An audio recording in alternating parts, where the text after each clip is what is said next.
الحمدللہ رب العالمین والصلاة والسلام على سید المرسلین اما بعد فاعوذ باللہ من الشیطان الرجیم بسم اللہ الرحمن الرحیم پڑھیے الصلاة والسلام علیک یا رسول اللہ وعلا آلک واصحابک یا حبیب اللہ الصلاة والسلام علیک یا نبی اللہ وعلا آلک واصحابک یا نور اللہ۔ درود پاک پڑھنے کے بے شمار فضائل و برکات ہیں۔ اللہ پاک کے آخری نبی رسول ہاشمی صلی اللہ تعالیٰ علیہ وآلہ وسلم نے نماز کے بعد حمد و ثنا اور درود شریف پڑھنے والے سے فرمایا، دعا مانگ قبول کی جائے گی، سوال کر دیا جائے گا۔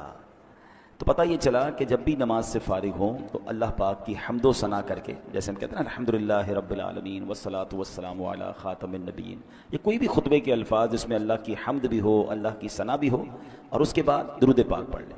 یعنی یہ اگر آپ نے نماز کے بعد کام کر لیا اور اب دعا مانگیں تو کیسی قبول ہوتی ہے کہ نبی پاک نے کیا فرمایا کہ دعا مانگ قبول کی جائے گی، سوال کر دیا جائے گا۔ تو یہ خاص پھر قبولیت کا وقت ہو جاتا ہے۔ اور ویسے بھی جمعہ کا دن ہے، آج مبارک دن ہے، اور ہم کوشش کرتے ہیں کہ ہر جمعے کو یہ حدیث پاک ایک بار پھر سن لیا کریں کہ اللہ کے نبی علیہ الصلوۃ والسلام نے فرمایا، جس کا مضمون ہے کہ جو کوئی شخص جمعہ کے دن مجھ پر 200 بار درود پاک پڑھے، اس کے 200 برس کے گناہ معاف کر دیے جاتے ہیں۔ تو خاص درود پاک پڑھنے کا دن ہے، تو کثرت کے ساتھ درود پاک پڑھتے رہا کریں۔ آئیے مل کر محبت کے ساتھ بآواز بلند درود پاک پڑھ لیں۔ صلو علی الحبیب صلی اللہ تعالی علی محمد صلی اللہ علیہ وسلم۔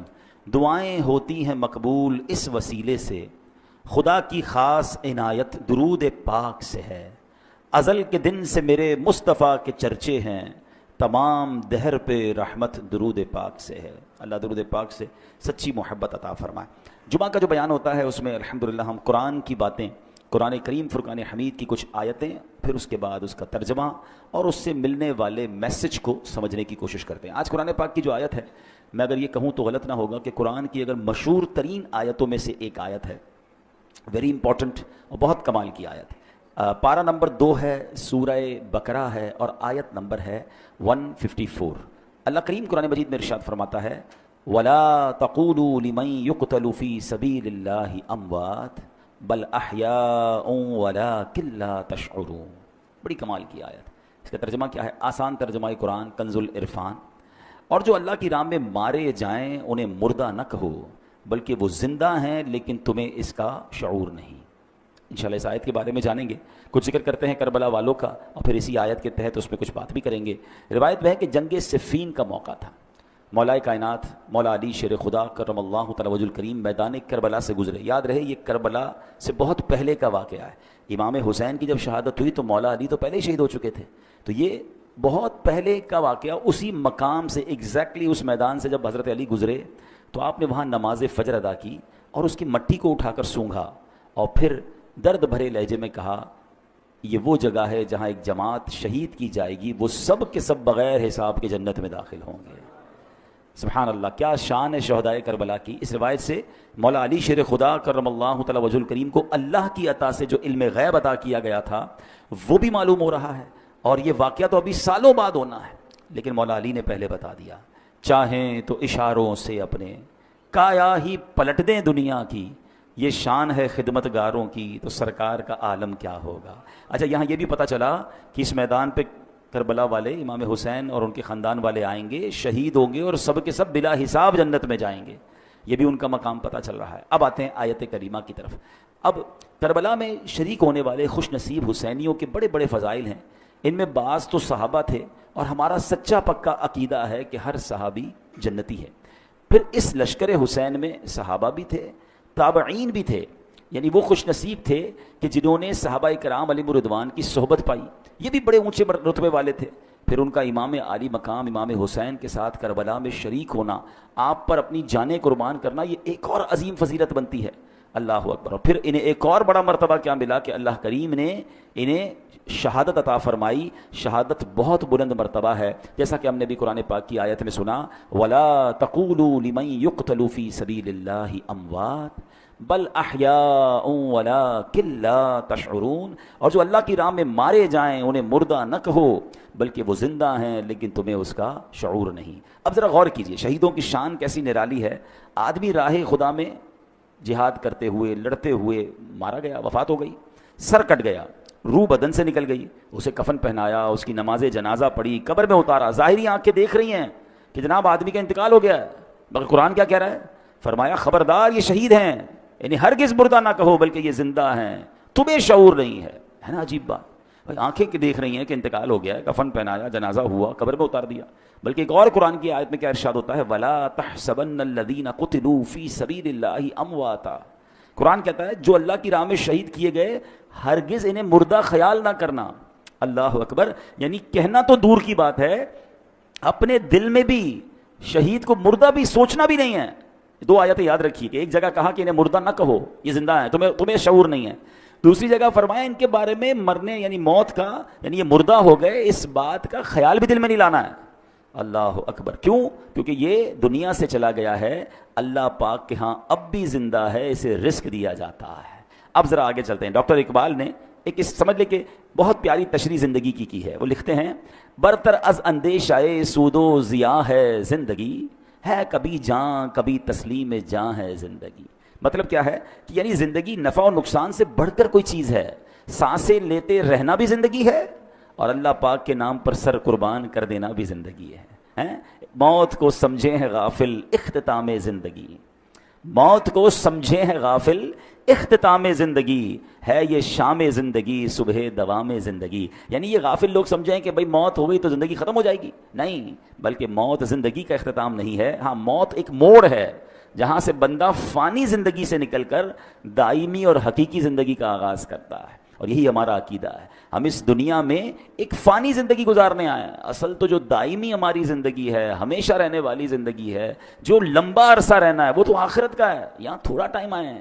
پرابلم پتہ کیا ہے کہ ہم اس تھوڑے ٹائم کی فکر زیادہ کر رہے ہیں اور جو بڑا ٹائم ہے اس کی فکر چھوڑ دی ہے۔ مثال کے طور پہ آپ دیکھیں نا کہ کچھ لوگوں سے پوچھا جائے کہ یار میں نے ایک جگہ، اب مثال کے طور پہ آپ جاتے ہیں کہیں ٹریول پہ جاتے ہیں 1 مہینے کے لیے، 15 دن کے لیے، تو آپ 15 دن 1 مہینے کے لیے جا کر وہاں گھر تو نہیں خریدتے نا، آپ کرائے کا گھر لے لیں گے، آپ ہوٹل میں رہ لیں گے، ٹھیک ہے نا، 1-2 بیگ ساتھ لے جائیں گے، پورا گھر اٹھا کے تو نہیں لے جائیں گے، کیوں؟ آپ کہیں گے واپس تو یہیں آنا ہے نا، اصل تو میرا گھر یہ ہے، میں تو ٹریولر کی حیثیت سے، بندہ کرائے کے گھر میں زیادہ خرچ نہیں کرتا، کہتا ہے گھر کرائے کا ہے، اتنا سارا اس کے اوپر لگا دوں گا، میرا تھوڑی ہے، میرے تو چھوڑ کے چلے جانا ہے، کچھ عرصے کے لیے آیا ہوں۔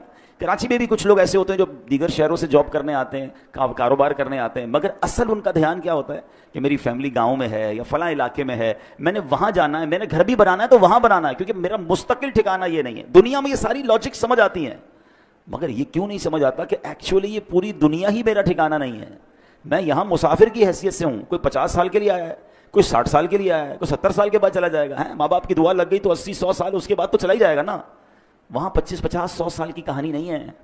ذرا سمجھیے، حضرت آدم سے لے کر آج تک لوگ قبروں میں جا رہے ہیں، کہاں ہیں وہ؟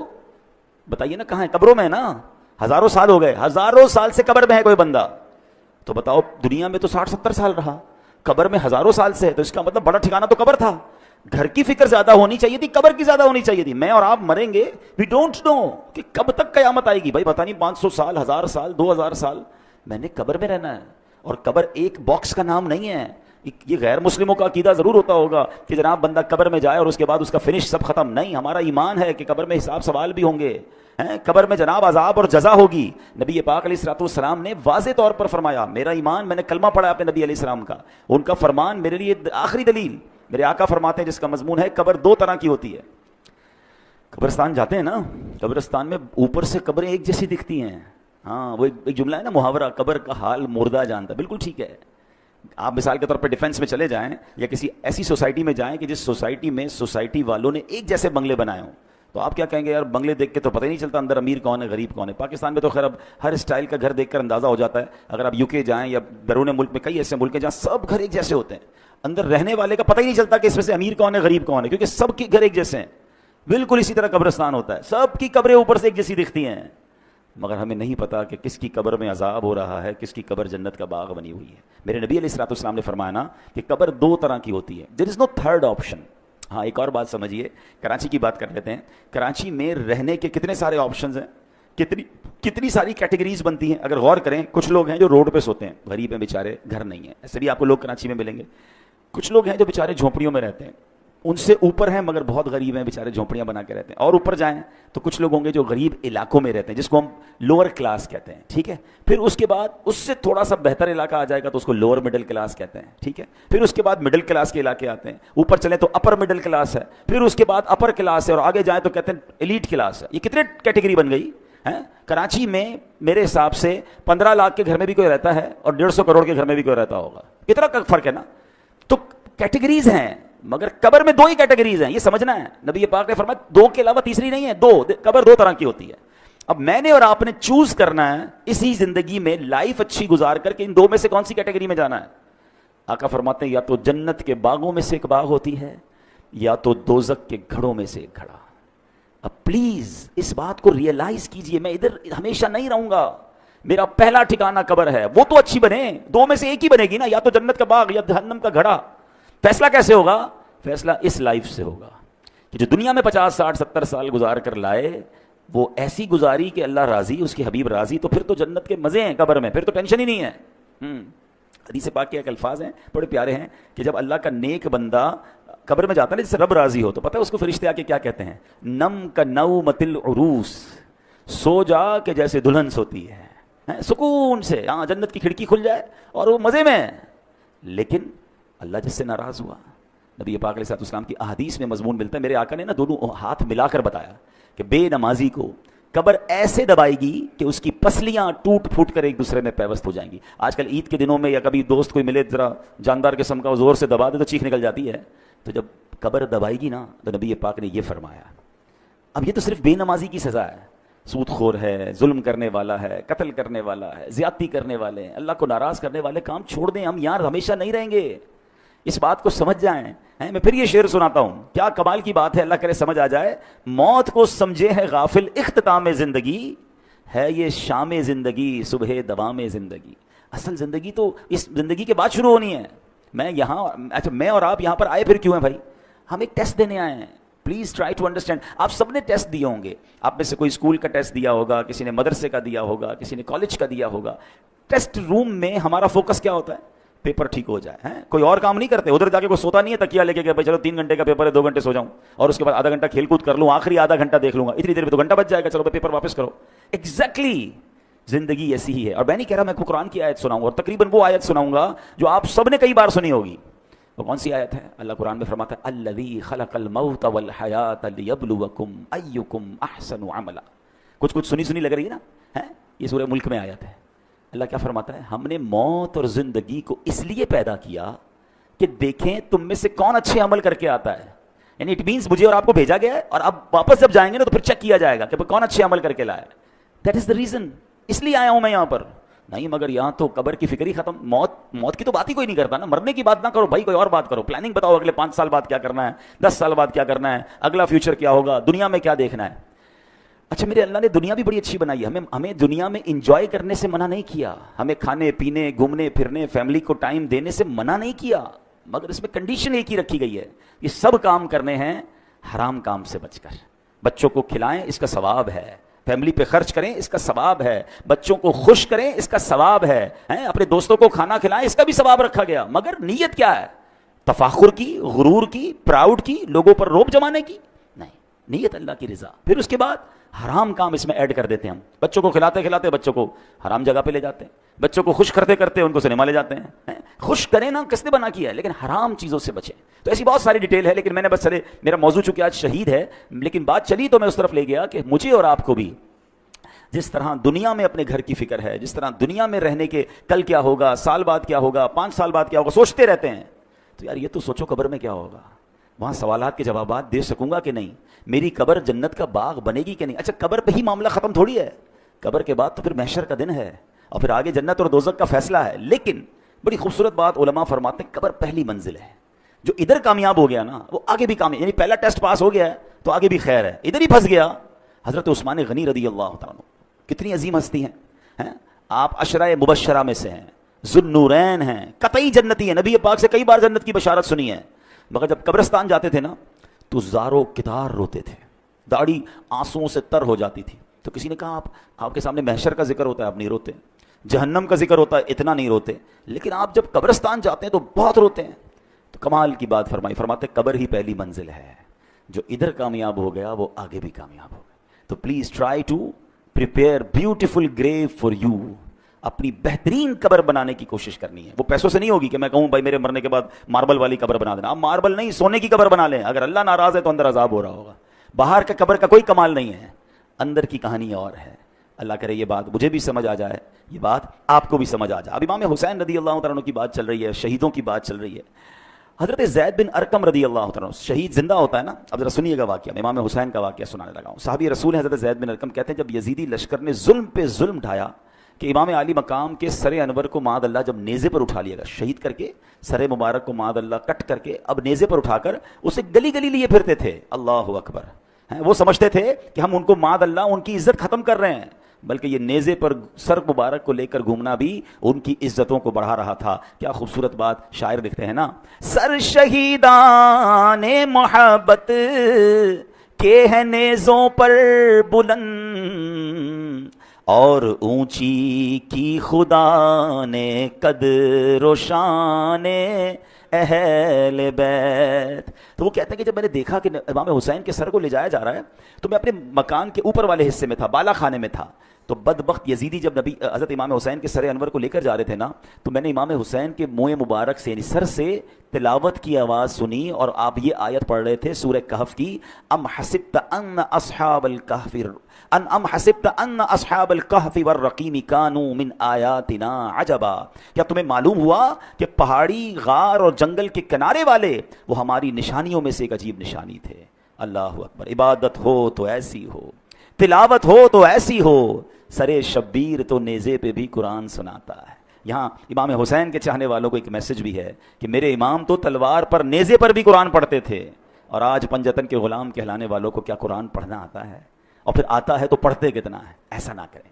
حسینی طریقہ یہ ہے کہ ہم روز جو ہے قرآن پاک کی تلاوت کریں. عرب کے کسی عقل مند نے بڑی پیاری بات کہی, لکھتا ہے ان الناس یعیشون و یموتون لیکن الشہداء یعیشون و یعیشون.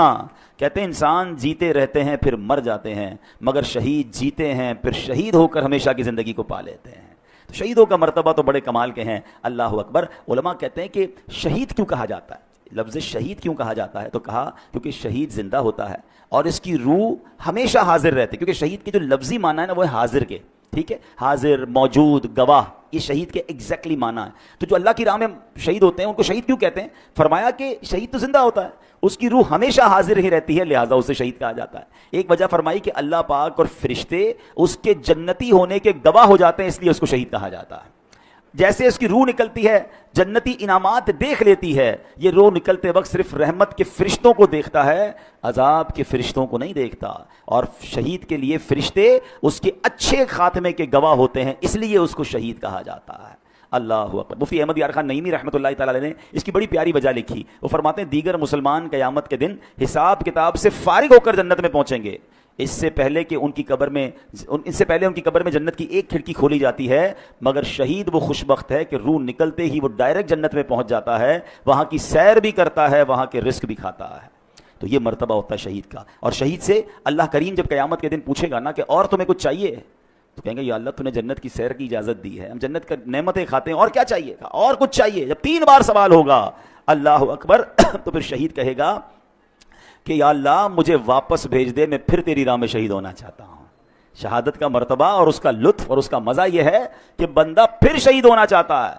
تو یہ ہے شہیدوں کا مرتبہ اور کمال. اے میرے پیارے اسلامی بھائیوں, اب نبی پاک علیہ الصلوۃ والسلام ایک بار ممبر پر خطبہ ارشاد فرما رہے تھے. ایک صحابی حاضر ہوئے, یا رسول اللہ صلی اللہ علیہ وسلم, اگر میں ثواب کی امید پر راہ خدا میں لڑوں, بہادری بھی دکھاؤں, پیٹھ پھیر کر نہ بھاگوں, آخر شہید ہو جاؤں, تو کیا میرے سارے گناہ بخش دیے جائیں گے؟ فرمایا ہاں تمہارے سارے گناہ بخش دیے جائیں گے, مگر قرض کی معافی نہیں ہوگی. ابھی تک تو ہم شہید کا مرتبہ سن رہے ہیں نا, مگر اب ذرا یہ بات غور سے سنیے. نبی پاک ایک حدیث میں میرا آقا نے فرمایا اول ما یحراق من دم الشہید یغفر له ذنبه كله الا الدین. آقا فرماتے ہیں شہید کے خون کا پہلا قطرہ گرتے ہی اس کے سب گناہ بخش دیے جائیں گے, ہاں قرض معاف نہیں ہوتا. نبی پاک علیہ الصلوۃ والسلام کا یہ معمول تھا کہ جب جنازہ آتا نا تو آپ پوچھتے تھے کہ اس پر کوئی قرض تو نہیں ہے؟ اور جب قرض ہوتا تو آقا فرماتے میں جنازہ نہیں پڑھاؤں گا، یا فرماتے کہ کوئی قرض کا ضامن بن جائے پھر میں جنازہ پڑھاؤں گا۔ حالانکہ جس کے اوپر قرض ہو، اس کا انتقال ہو، اس کا جنازہ پڑھنا جائز ہے، مگر نبی پاک علیہ السلام اس کی اہمیت بیان کرنے کے لیے فرمایا کرتے تھے۔ تو نبی پاک نے ایک بار فرمایا، ایک جنازہ لایا گیا نا، حضرت انس بیان کرتے ہیں کہ نبی پاک علیہ السلام کی بارگاہ میں ایک جنازہ لایا گیا، تو پیارے آقا نے پوچھا کہ اس پر کوئی قرض ہے؟ لوگوں نے عرض کی جی ہاں یا رسول اللہ، اس پر قرض ہے۔ ارشاد فرمایا ایسے آدمی پر میرا جنازہ پڑھنا کیا فائدہ دے گا جس کی روح قرض کے بدلے اس کی قبر میں گروی رکھی ہوئی ہے، گروی رکھی ہوئی ہو اور آسمان کی طرف بلند نہ ہو۔ اگر تم میں سے کوئی اس کے قرض کا ضامن بنتا ہے تو میں اس کی نماز جنازہ پڑھا لیتا ہوں، کیونکہ میرا اس کی نماز جنازہ پڑھنا اس سے نفع دے گا۔ یعنی قبر میں روح گروی رکھ دی جاتی ہے، آسمان کی طرف بلند نہیں ہوتی ہے اگر کوئی مقروض ہو کر مرتا ہے۔ اے میرے پیارے اسلامی بھائیوں، آج کتنا یہ چیز وبا عام ہو گئی ہے، لوگ لاکھوں روپے دبا لیتے ہیں، کاروباری لوگ مجھے سن رہے ہیں، بعد میں یہ بیان سنا جائے گا، کبھی بھی قرض نہ لیں، قرض کی کوشش کریں کہ آپ پر قرض ہی نہ آئے، لیکن اگر قرض لیں تو پھر اسے وقت پر ادا کریں۔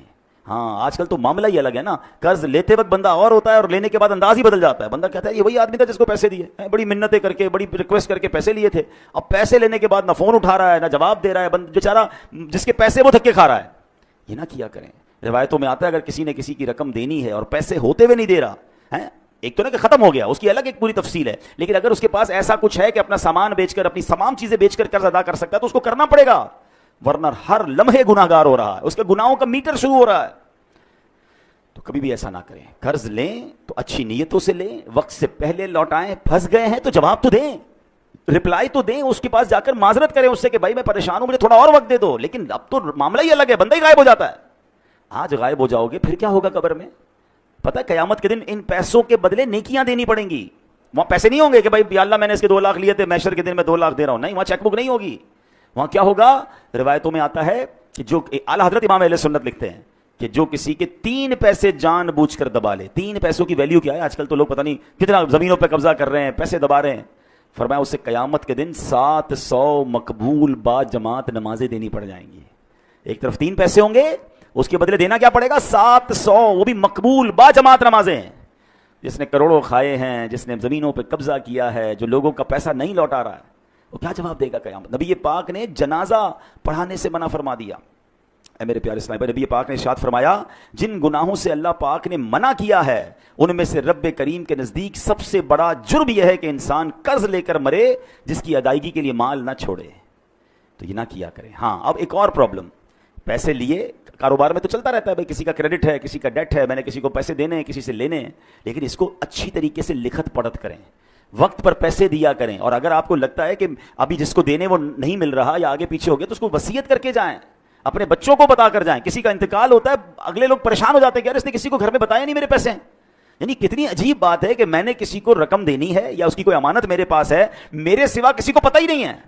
یہ بہت بڑی بے وقوفی اور جہالت ہے جو عذاب قبر میں گرفتار کر سکتی ہے۔ بھائی اگر آپ کو کسی نے امانت دی ہے، کوئی رقم دی ہے، تو آپ لکھیں اس کو، اپنے بچوں کو بتائیں، اس کو بھی بتا دیں کہ بھائی مجھے کچھ ہو گیا تو یہ میرا بیٹا ہے، یہ میری فیملی ہے، تمہیں یہاں سے مل جائیں گے، تاکہ اس کو بھی تسلی ہو۔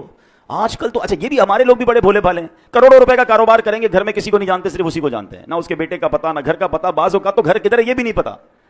تو اگر زینے کی تمنا ہے تو کچھ پہچان پیدا کر ہے، تبھی تو شریعت کہتی ہے کہ لکھت پڑھت کر لیں، کوئی کانٹریکٹ کر لیں، 2 گواہ ہونے چاہیے، کل کچھ ہو گیا تو آپ کے پاس کوئی چیز تو ہو۔ یہاں ہماری بھی غلطی ہوتی ہے، لیکن بالخصوص ان لوگوں کو سوچنا چاہیے کہ جن پر لوگوں کا آتا ہے اور انہوں نے دینے کا انتظام پراپر نہیں کیا، کیونکہ ہم تو چلے جائیں گے۔ ابھی میں نے بہت تفصیل سے بتایا کہ قبر کتنی بڑی ہماری منزل ہے، قبر میں اگر ہم عذاب سے بچنا چاہتے ہیں تو اپنے اوپر قرض چھوڑ کر نہ جائیں، اور اگر قرض چھوڑ کر جائیں تو اس کی وصیت ہو، اس کا انتظام ہو، اس کی سب سے پہلے دیکھیں نا، میت کے انتقال کے بعد شریعت کا حکم کیا ہے کہ اس کا مال ورثاء میں بعد میں تقسیم ہوگا، پہلے اس کا قرض ادا کیا جائے گا۔ لیکن میں نے اگر قرض بتایا ہی نہیں کسی کو، گھر والوں کو، اور بعد میں گھر والوں کی تربیت بھی نہیں کی، بھائی ابو مر گئے، بھائی اب ابو سے بات کریں، ہم نے نہیں دینا، بیٹے بھی ایسے کہہ دیتے ہیں۔ ان بیٹوں کو بھی چاہیے، ان اولاد کو بھی چاہیے کہ اپنے باپ پر، مرحوم پر بوجھ نہ رکھیں قرض کا۔ کہ آپ نے حدیث پاک سن لی ہے کہ نبی پاک نے جنازہ پڑھانے سے انکار فرمایا، اس سے بڑی تنبیہ کیا ہو سکتی ہے؟ اللہ کرے کہ یہ بات ہمیں سمجھ آ جائے۔ ہم شہیدوں کے حوالے سے بات کر رہے تھے، اب یہاں پر ہم دیکھیں نا، آج کے دور میں تو جہاد کرنا، دشمن فوج سے لڑنا اسلامی ریاست میں پہلے فوج کا کام ہے۔ اللہ پاک ہمارے ان فوجی جوانوں کو سلامت رکھے جو ہماری سرحدوں کی حفاظت کرتے ہیں اور اللہ کی راہ میں شہید ہوتے ہیں، لیکن ہم کیسے شہید کا رتبہ پائیں؟ ہم تو سویلین ہیں،